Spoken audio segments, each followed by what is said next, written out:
in all my glory. Okay. Ready? I've got a lot of pictures like this. Ready? Ready.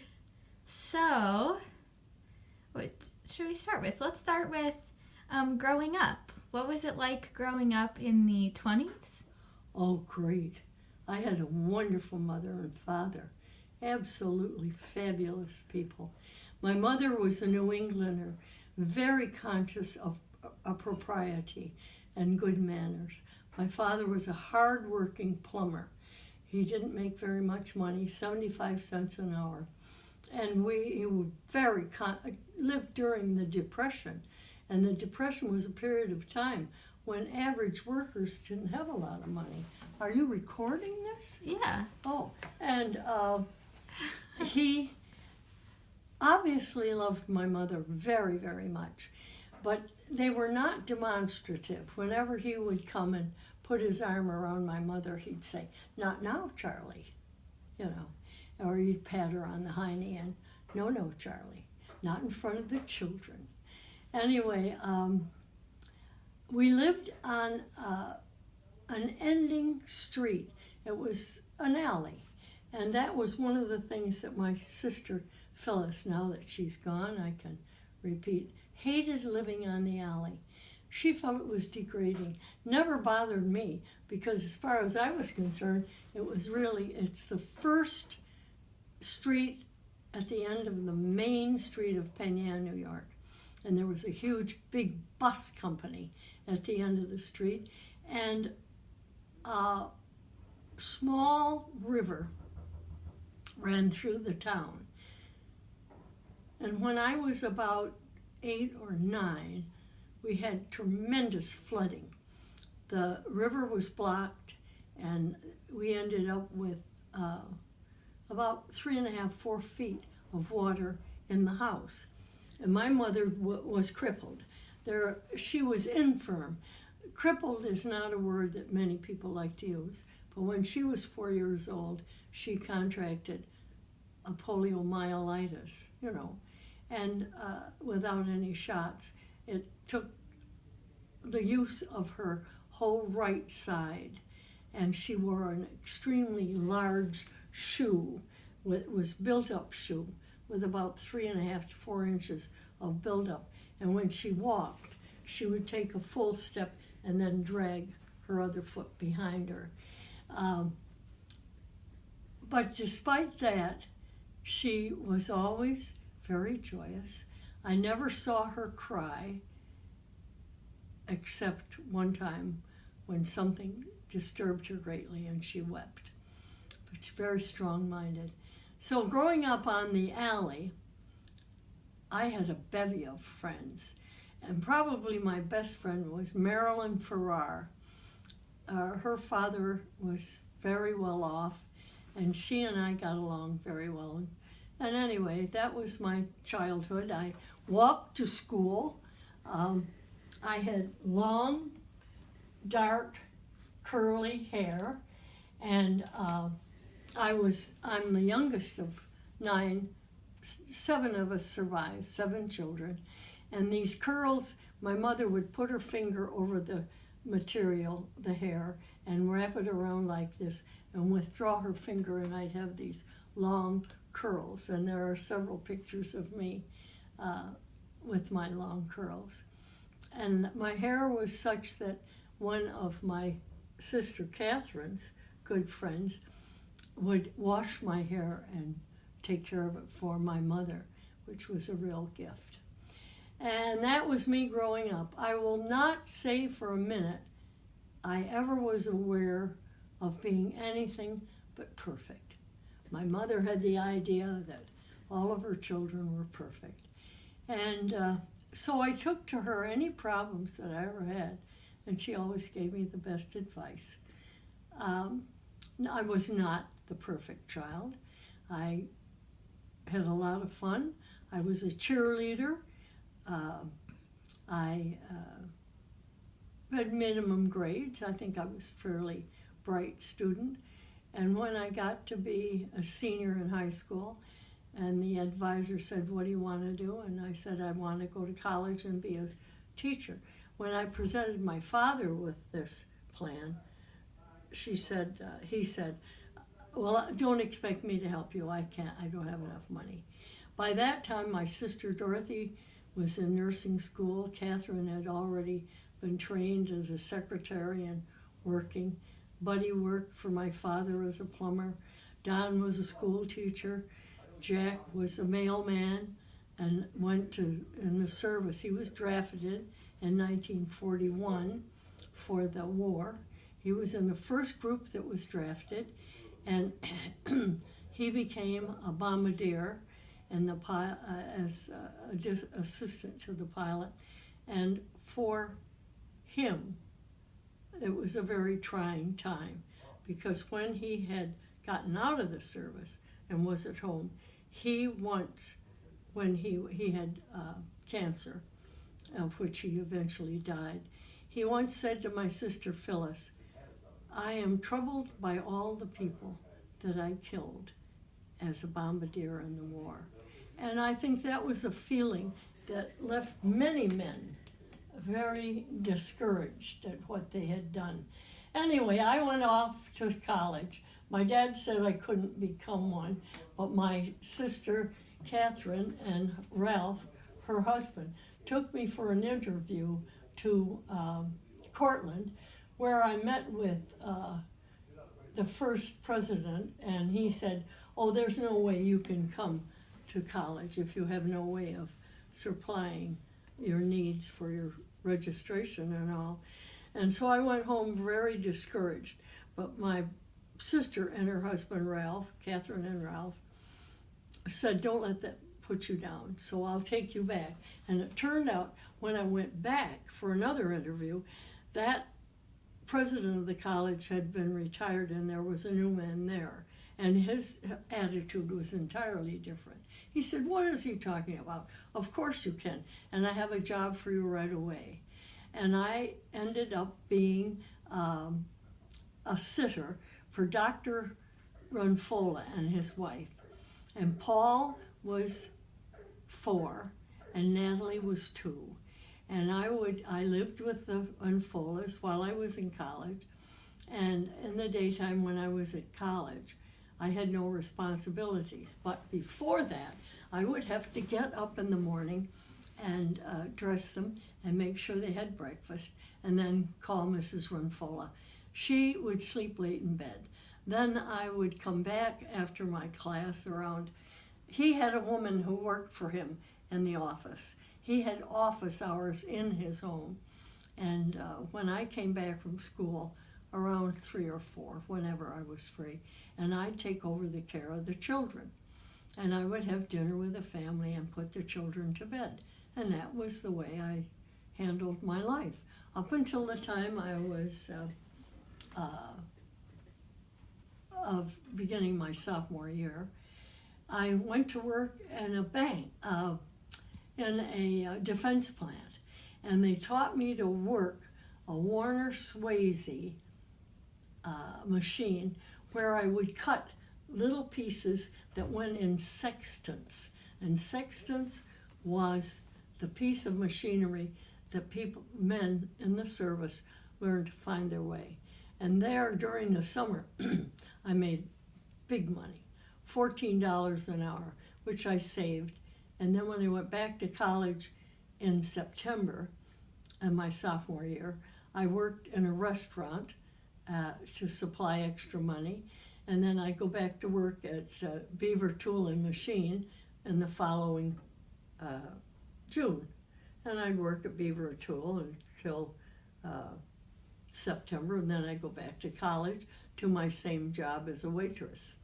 And I worked for the owner of the restaurant, and she when I became 20, I was 20, I guess 20. She said, "How would you like to become a bartender?" And I said, "I don't know anything about making drinks." And she said, "You don't have to.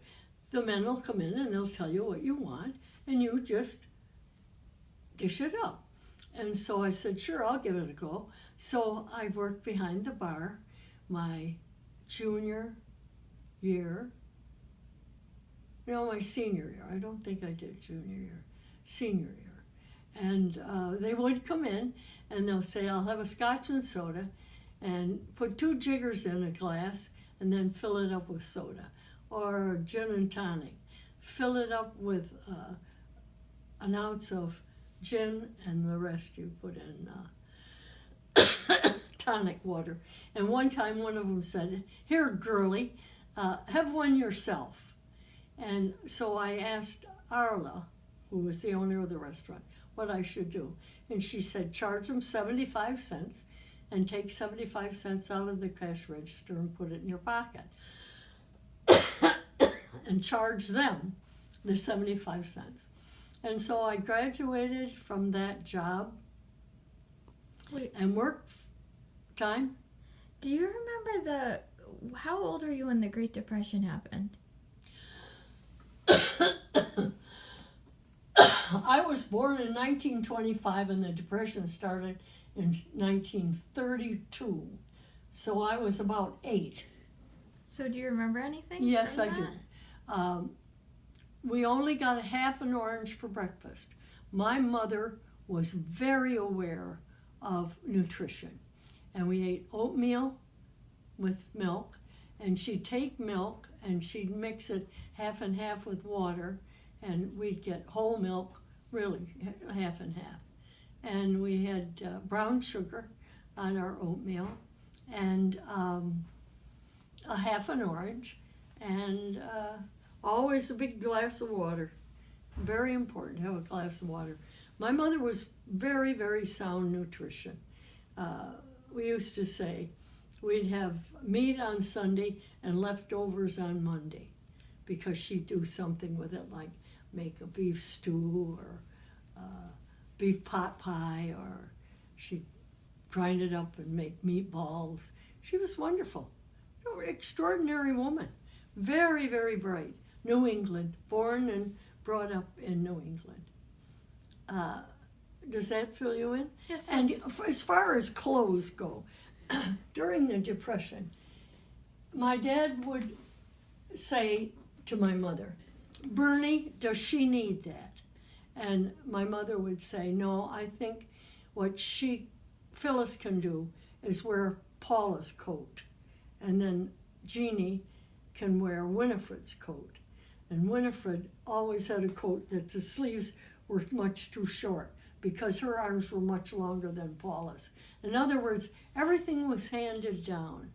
And the most important thing in my life in high school was I wanted a pair of saddle shoes.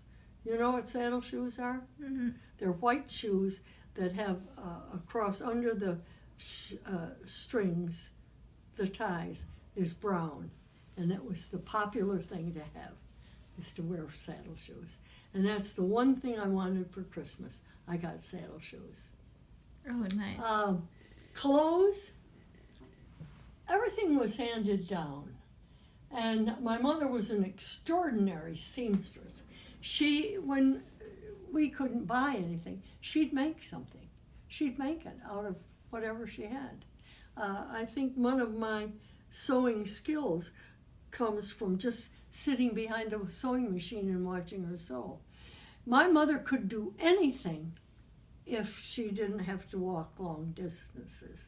Therefore, my sister and I, all the time we lived at home, Phyllis and I would share the housekeeping. She'd do the upstairs and I'd do the downstairs. And that's when I became very, very intrigued and loved opera music. So I'd turn on the opera music while I cleaned downstairs. And Phyllis would very frequently come down and say, turn off those screaming women. You don't need to listen to that. But I really loved the opera. And my mother sang all the time. We had a very musical family. My brothers sang in barbershop quartets, and the rest of the family, we always sang. My mother, we would clear the table after dinner, and one of us would wash and the other would dry and put the dishes away. My mother would supervise, always sit close by and say, put that away and put that away. if it was a solvable something, she could cook something up. That was the Depression, when you saved anything. You didn't throw anything away. Nothing was thrown away. Bread was made into a bread pudding. Meat was made into meat pies. Everything was somehow returned the key word in the family was my dad would say, finish that plate. Food costs money. And my mother would add, and remember the starving Armenians. Well, hell, I don't think she ever knew what an Armenian was, but we had to finish what was on our plate. If you did not finish the food on your plate, you remained at the table until it was done. Your plate was empty. You never turned back a plate with anything on it unless you snuck it back to the kitchen. And one time, my brother Donnie complained about there's never enough chicken in this family. And my dad said, your mother will cook you a chicken anytime you buy it. So he went out and bought a chicken. She cooked it. And my dad wouldn't let any of us have any of it. He had to eat the whole chicken himself. I don't know how he ever did it, but that's a famous tale. My brother Bud after he worked with my father became infirm. Buddy had a farm, and he and Marion lived on the farm. And he had chickens. Everybody remembers Uncle Bud. Uncle Buddy was just great. And my older brother Donnie, like I said, was a teacher. Don Jack was a mailman. Don Jack. Phyllis, Aunt Phyllis became a nurse. Dorothy was a nurse. Catherine was a secretary. And much to my father's disgust, I became a teacher. And that's my senior year at Cortland. Aunt Dorothy lived in Syracuse. She was married to Maltby, Cleveland. And my sister Phyllis was in Syracuse. I believe she was in training to become a nurse. And we sat in a bar one night at the end of the war, and a gentleman spoke to Aunt Dorothy and said, I'd like to buy you girls a drink. And so she came back to the table and said to Phyllis, the gentleman over there wants to buy you a drink. And Phyllis says, well, it's fine with me. So she accepted the drink. Hand me my water, will you, please? Oh, yeah. Stop the film. Anyway, and she went and stood at the bar with him, and it turned out to be Jack Kramer. And they eventually started to date and walk. And my mother and father were having a 40th anniversary, and George owned a car. By that time, George Kramer had come home from the Seabees, and at the advice of a gentleman friend of him, went on to get a PhD. He had a workup year when he had to study chemistry. And time out for a drink. Time out on the floor. Time out. And he went to Syracuse to take a catch-up course in Syracuse University. And he had a car. And so Jack said, can I borrow your car and go to Penn Yan? And George said, no, I'll drive the car. But I'm going to take my girlfriend, Phyllis. So that was Phyllis Mills, my sister. So George said yes. And he drove Phil and Jack. And I went, because it was my mother and father's 40th anniversary, I sat in the rumble seat. It was a seat that came up in the back in a 39 green Chevy coupe. So it was you, Jack, and Phyllis in the car?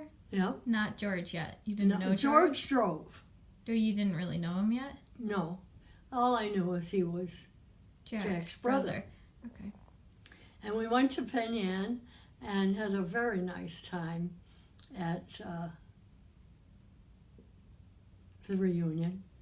And after that, and coming home, they stopped at a restaurant on Seneca Lake, and we're going to have a nightcap. That's Jack and Phil. And George got out of the car, as did I, but he didn't go in. And I said, "You're not going into the restaurant?" He said, "No, I'm going to receive Holy Communion, and I can't eat or drink after midnight." Now, that was an old idea in the Catholic Church. You did not eat or drink if you were going to receive Holy Communion. And of course, that broke into a story. Well, what's Holy Communion and why do you do it? And so, because I thought it was rude, I really thought it was rude, I stayed and sat in the car with him. And he's telling me about the Catholic Church and about his life. And he turned over and kissed me. And I said, "Don't ever do that again." And his comment was, "I'll teach you to like it." And that comment has remained in my mind for many, many years, as you can imagine. So they finally came out of the restaurant and we came home. Shortly thereafter, Jack and Phil went on a date, and I had a guy from the service that I was seeing on occasional, and that was a blind date, Jimmy Murphy. And George was with his girlfriend that he had when he worked at the company before he came back to Syracuse. When he came out of the service, he went directly to the company where he had worked in summers. And a gentleman there who became his mentor said, "Look, George, you're not going to go any place unless you get a PhD." And he said, I'll wangle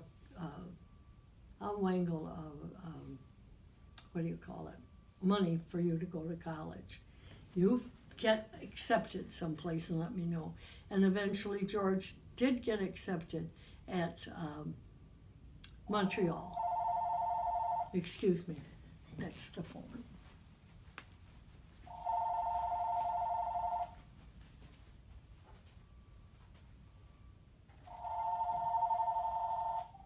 Hello? Hi, Mark. What's up? I don't think so. No, she's going to an appointment that she has someplace. Wait, tell her you're with me now.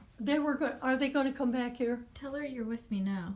I'm with Megan right here now. Oh, look, I'll give her the phone. Hey, Mom.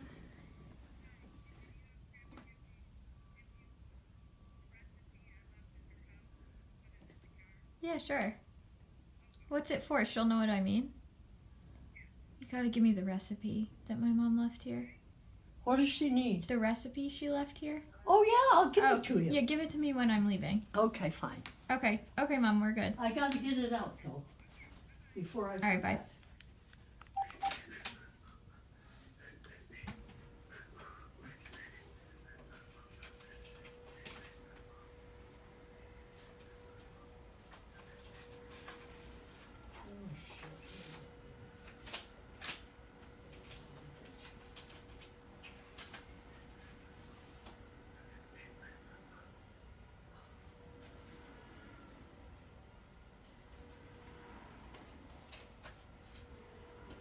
Shoot, wouldn't you know? Now I can't find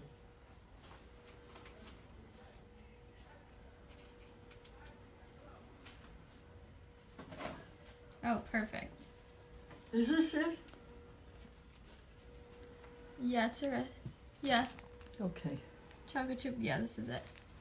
All right, thanks. So. Wait, so what happened? What about the double date? And then we go to Grandpa So, went to college. Jimmy Murphy took me home, and George took his girlfriend back to where she was staying. Maybe she was staying with him, I don't know. But on the way home, he said, "I'd like to see you again." And I said, "Look, George, that is difficult for me because now you've got to know that this was like in November. I said, before I can get a degree, I've got to play 180 holes of golf to get my mark in golf. I play 180 holes, get the scorecards, show it to the pro, get permission, and then they'll give me a grade because I'd had all the technical work for golf, but I hadn't done the practical work. So in order to get a practical, I had to get a grade from a pro. And I said, I can't, if you want to play golf, we can play golf. Or, after all, when do you go to Montreal? Because by then, he knew he was going to apply, and he hadn't been. He was taking courses at Syracuse. So during the time of November, around to when we started to play golf, say in April or May, he came to Cortland, and he'd wait in the restaurant for me to get through, because my hours in the restaurant were 4 to 8 or 4 to 9, how soon I could get cleaned up and out. And then he'd either come to where I was living with Mrs. Twentyman then. We'd either go to her house or go where I stayed, or we'd find things to do. Anyway, we dated maybe 3 or 4 times from October, November through to before we started to play golf. Did him and the girlfriend, they stopped dating? He wrote a letter to his girlfriend. This is rather sad. And he said he had been in the service and that he was not prepared to make any commitment for the future, and that he would ask her for her forgiveness. But he simply had to go on with his life. In other words, he broke off with her, which was tragic because then she tried to commit suicide. Oh my gosh. And his lab partner, who happened to be very fond of her, watched her through this difficulty. She survived, and eventually they were married. Oh, okay. And I still have the yellow scarf that he gave me for Christmas. So time marches on, and we get to know each other a lot better. And I don't know how often we ever kissed each other, but I had more of a mutual feeling of friendship. I knew I didn't want to be deeply involved. But then we started playing golf, and we played golf, and it was in just before I had to finish my last number of holes. He said, "It's a beautiful day," and I said, "It is a beautiful day. It's a beautiful day if you wanted to get married." And I said, "What made you think of that? I don't want to get married." And he said, "Don't you even want to think about getting married or something that way?" And I said, "No, I want to be a dedicated teacher." "Well, won't you even think about getting married?" "Oh yeah, I'll think about it. What do you want me to think?" And he said, "I'd like to marry you." And he said, "I've got a ring." And he gave me a ring, and that little teeny diamond and that two that are coupled together is my engagement ring. When was that? The next year? Oh, it was right in that June. And he said, "So you met?" "Here's the ring. What? Here is a ring. I'd like to marry you." And so I said, "Well, I'll think about it." And he said, "Well, keep the ring so you think about it." So I put it on, tried to play golf. Couldn't play golf because the diamond got caught when you double your hand, you know how you... And so I kept the ring, and he went off to Montreal, and I went to work with my first teaching job. And after he was in Montreal for a couple of months, he wrote, and we were writing back and forth, you know, kind of communicating with each other. I never saved any of the letters. Yeah, I really wasn't that... He was a nice day. He was handsome, he was bright, he was brilliant, he was great. There was no reason not for me to think he wasn't wonderful. And over the year, I became more and more entranced with him. And I did go to he came to Mexico Academy where I was teaching to visit me. And I went to Montreal one time, and he had a rented room, and we were cautioned by the room monitor. We had to be together with the door open. Was he getting his PhD in Montreal? What was he? He was working on his studies towards his PhD. And so I went back to Mexico for my second year, and he continued. And then that year, 1947,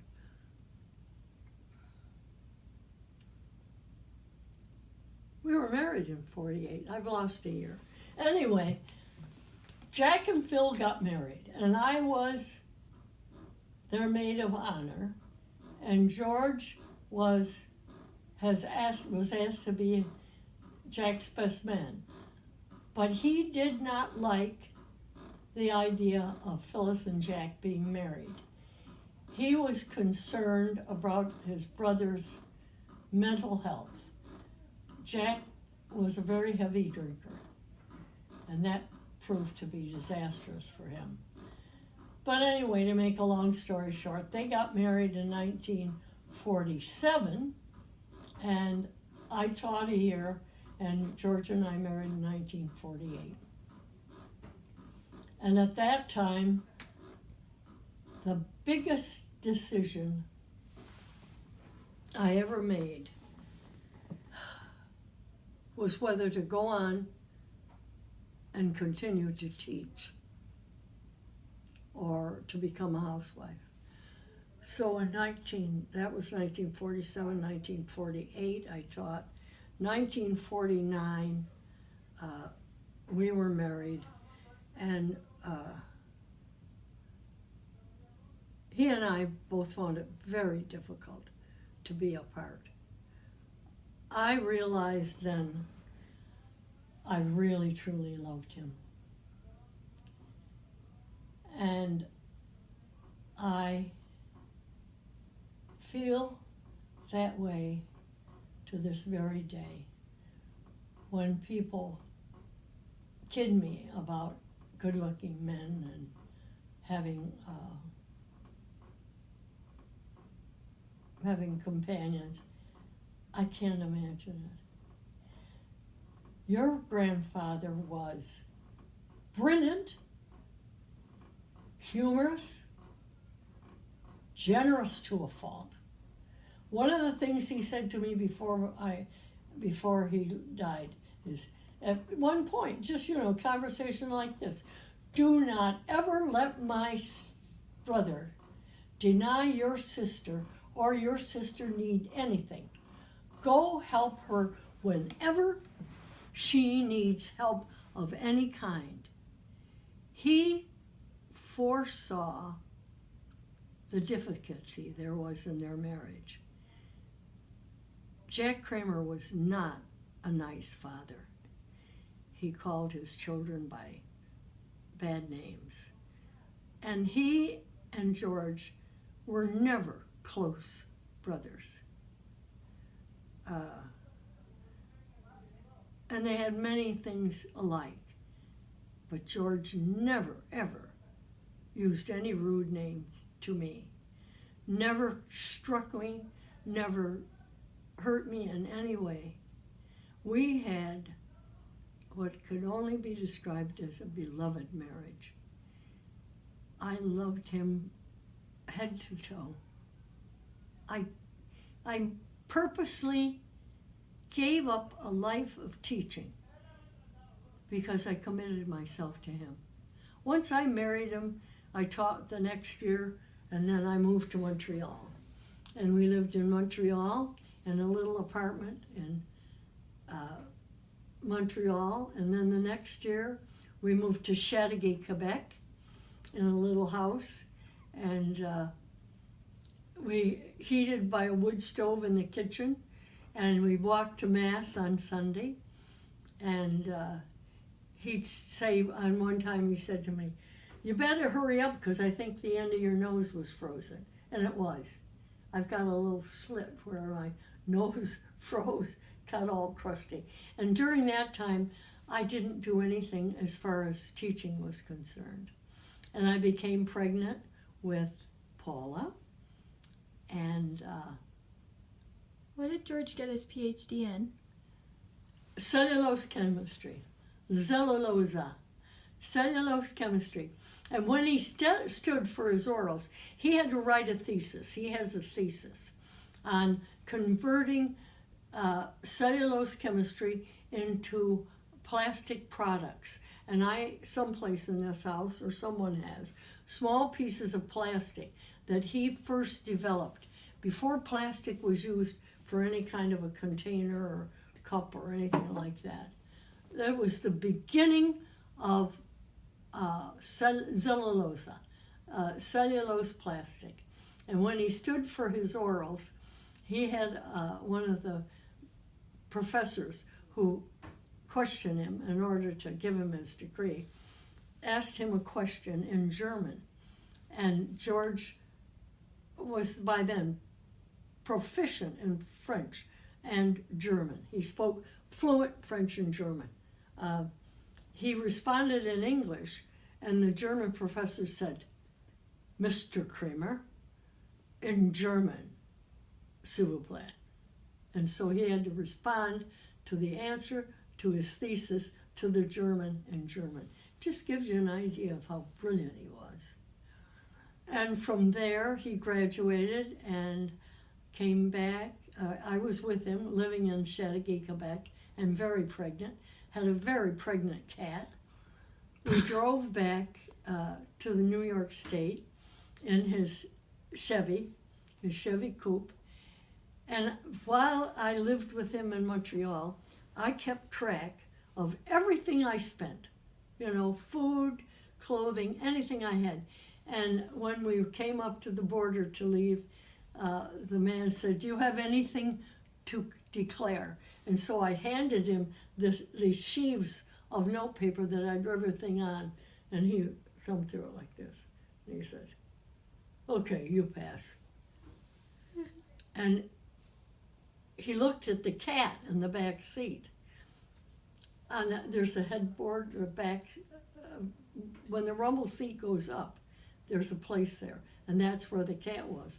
And what about the cat? Is it a Canadian citizen? I said, "Oh, no, we got it in America." So it passed as an American. So then you had Paula? I came back to Syracuse. He got a job. Well, no, before I had Paula, he said, where do you want to have Paula born? And if she's born in Canada, she'll be a Canadian citizen. If she's born in the U.S., she'll be a U.S. citizen. And I said, no, I want her to be a U.S. So I was very heavy with baby this was May, I think. And so I came back and lived with his family. And that's where I had Paula. In the meantime, he took a job with Ryanair and left me with his mother and father. And he went out to take the job and eventually came back, and Paula and he and I drove in his Chevy out to the West Coast. No, we didn't. He sold his Chevy coupe, and his father helped him buy our first big car, a red Chevy sedan. And we had a bed carrier. They fit in the back of the seat, behind the rider's seat. And that's where Paula slept. And she could not ride in the car longer than 300 miles. As soon as we'd driven 300 miles, she was hungry or she was tired of riding, and I'd bring her up to the front seat, and I was breastfeeding her then. And we drove across the country. We stopped in some place that I used to know the name of, a well-known city, and we took turns whenever we stopped being with Paula. I never took Paula as an infant into a restaurant. And there, while I was in the motel, I saw another couple come in with a child about the same age as Paula, and they put her in the motel next to us. And they went off to dinner together, and they left her in that locked room, and she started to cry. She cried all the way, all the time until they came back. And they came back about the same time George came back, and I went out to eat. And on my way out to eat, I saw them, and I said, "Do you realize your baby cried all the time you were gone?" And the woman looked at me, and she said, "I'm a special duty nurse. I gave her paregoric. She'll be fine." Now, I didn't know anything about that at all, but paregoric is a really harsh sedative. Anyway, we got to the West Coast, and we first had an apartment in the Holly Hill Apartments. We're in the West Coast. Shelton, Washington. And You lived there? we lived there. And we bought a double bed and a crib and a dining room table that your mother and father are still using. That dining room table was our first table. Table and 4 chairs. And that's all we lived with. And then we bought a rocking chair. And the red rocking chair is no longer with us. I gave it away. We'd take turns sitting in the rocking chair. Because when you weren't seated in the rocking chair, you were seated in a straight back, because that's all we had was 4 straight back and a rocking chair. And a bed and a crib. How long were you in Washington? 4 years. Was this during the time of JFK yet? What? Was this during the time of JFK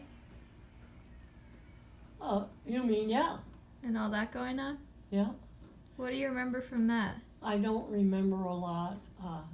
I don't remember what year he died. All I remember is that I got a telephone call from Phyllis.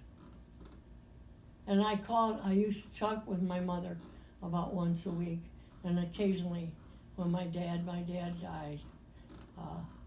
My dad died and was buried on his 98th birthday, and I was there.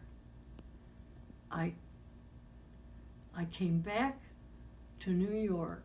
I was in New York then, and the company plane flew me from JFK to Syracuse, and I drove with George to visit my dad, and I remember feeding him spoonfuls of food, and I'd sit on the edge in a chair and put a spoonful in his mouth, and he'd say, "No more, baby, no more, let me go, no more," push the spoon away.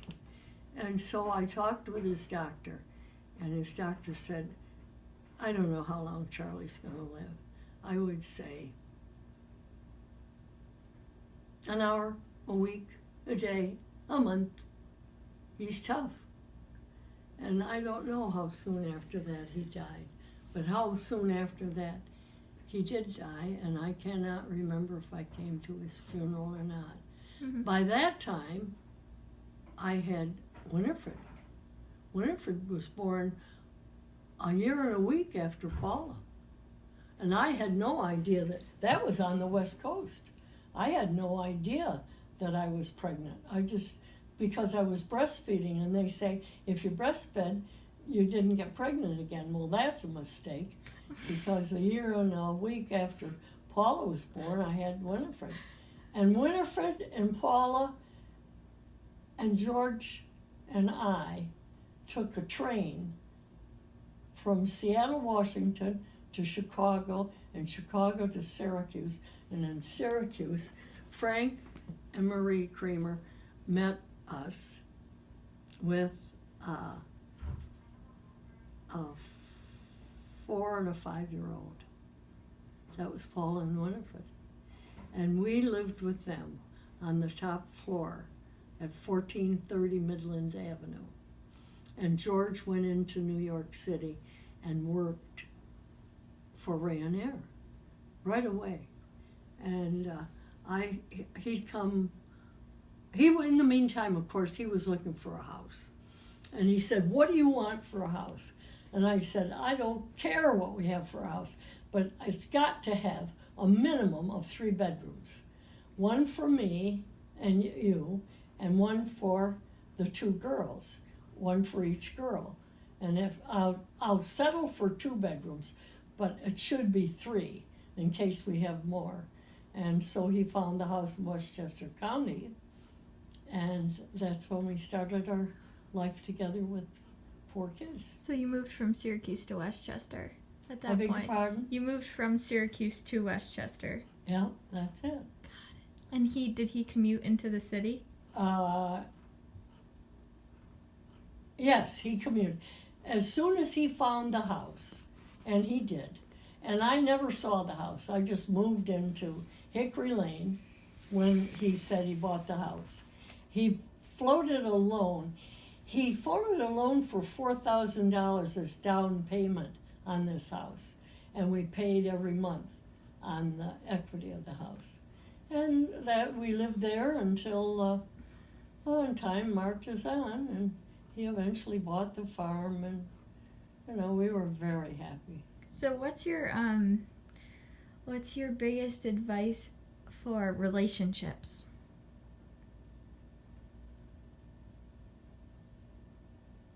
Had someone asked me this in 1948,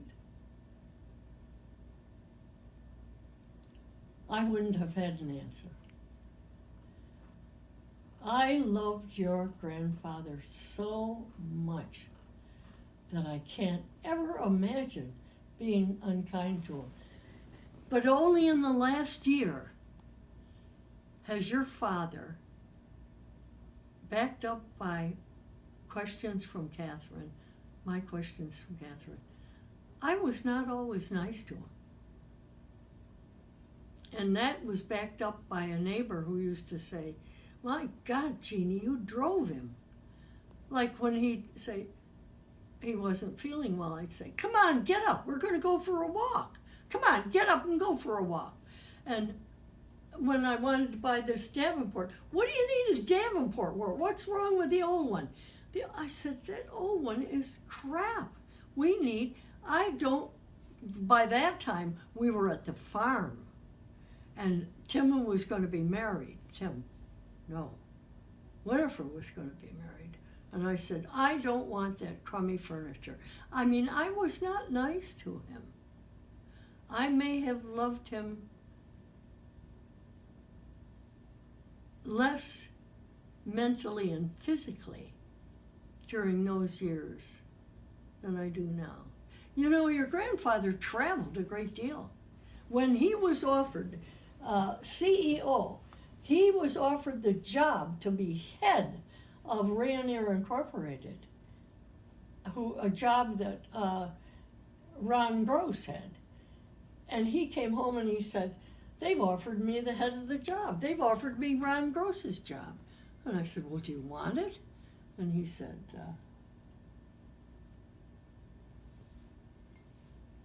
I don't know.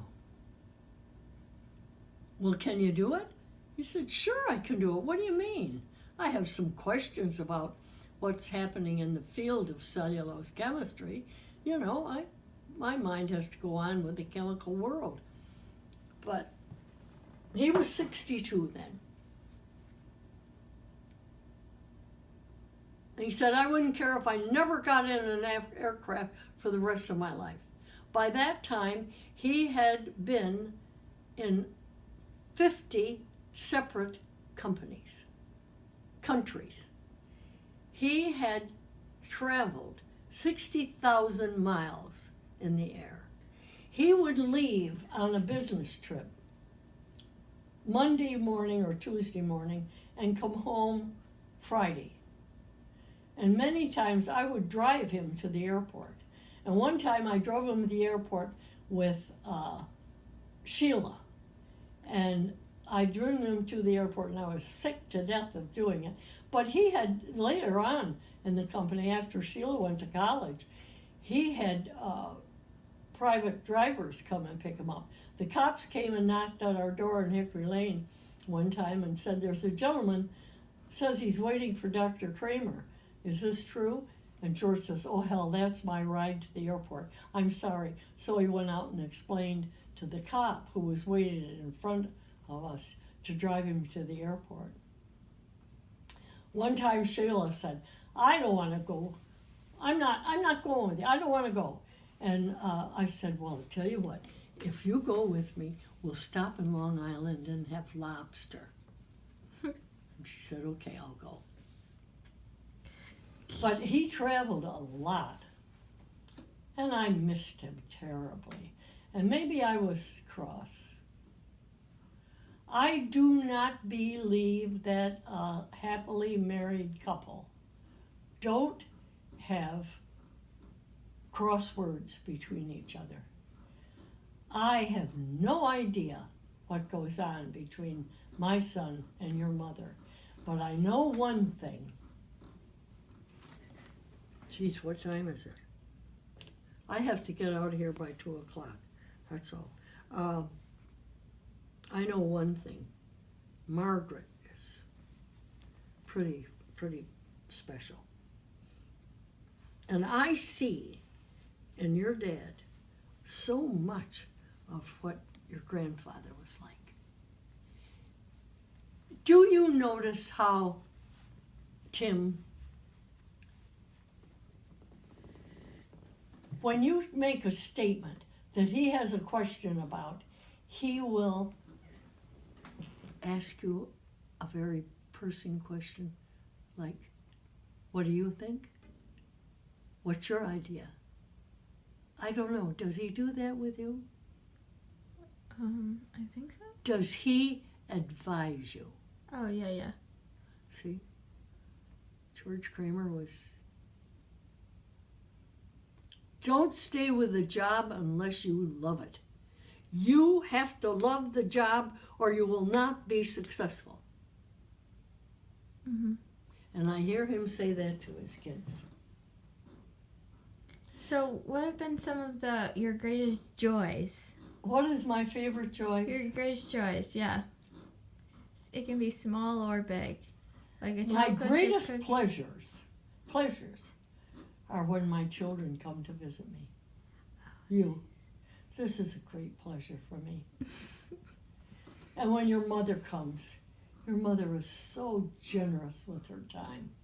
And she brings laundry to do, but I know the laundry is helpful to her, but she is so good to me. She does these little things, like that toaster. I can't see to do little things like that. And when I lose something, she will go around and look in every corner to help me find it. And so far, I haven't been able to find my cell phone. Your mother, and she is so kind to me. She will say, "Jeanne, don't be so critical." Or I'll say, "Oh, God, I don't know why I'm so mean and miserable." "Jeanne, you are not mean and miserable. Look in the mirror and thank God for all the blessings you have." She is so good. But then again, all of my children are good. Catherine is a pick. She has to have neatness. She's Miss Neat. And when she comes here, she neats everything up. Of course, then I can't find it for a couple of weeks, but, you know. And Winifred is the picture of geniality. She silently takes criticism, follows her husband. All I've got to say is she must love Jonathan more deeply than I ever loved my husband, because she is never critical of him. She follows what he wants to do and is ever positive about he's a great thinker, he's a great writer. She boasts him all the time. Catherine and Alan just never, they were on two separate planes. Alan wanted all the riches of the world, and why do we drive a dumpy car? And same with Sheila and Bill. I have difficulty understanding Bill, but I think I know why. Bill was never a part of a family. His family is divided into two divisions. He and his sister and his brother, and they go separate ways. His sister lived in his mother's home, which is in Newport Beach, and it is a fabulous home. I mean, 5 bedrooms, 4 bathrooms, formal dining room, formal living room, family room, huge kitchen. I mean, everything. And Bill, maybe that's why he loves his house. What about Paula? Oh, Paula. Paula is a most unusual woman. She's brilliant. She feels she probably should have been a doctor, but she got a PhD in choral conducting. And every time she went for a top job, which she did maybe 3 or 4 times, she'd be up with a guy, and the guy would always get it. She's very strong-willed. Tremendous background in music. I can pick up the phone and I need to know the name of this song. Da dee dee dee da dee dee da diddly da dee doo dee da dee dee da. Oh, that's the marching song from so and so. What do you want? Oh, I need the sheet music. Then she'll go out and buy the sheet music and send it to me. So nice. Her mind is, she's great financially. She's a copy of her father. She is her father in female clothing. But I can tell you this, not all women are honored when they have a superior mind and physically capable. You have to, that's today's world, you know. When women become heads of companies, they fought a tough battle. Mm-hmm. She, and of course, now that, how she met her live-in boyfriend, he was plastering one of her walls, and she was very observant to what he was doing. And she finally said, well, don't you ever do anything for fun? He said, yes. I kayak. And I have 2 kayaks, but I can't find anybody that wants to kayak with me. He said, how about you? She said, I'd love it. And that's how they first got together. Yeah. And he's had a difficult life.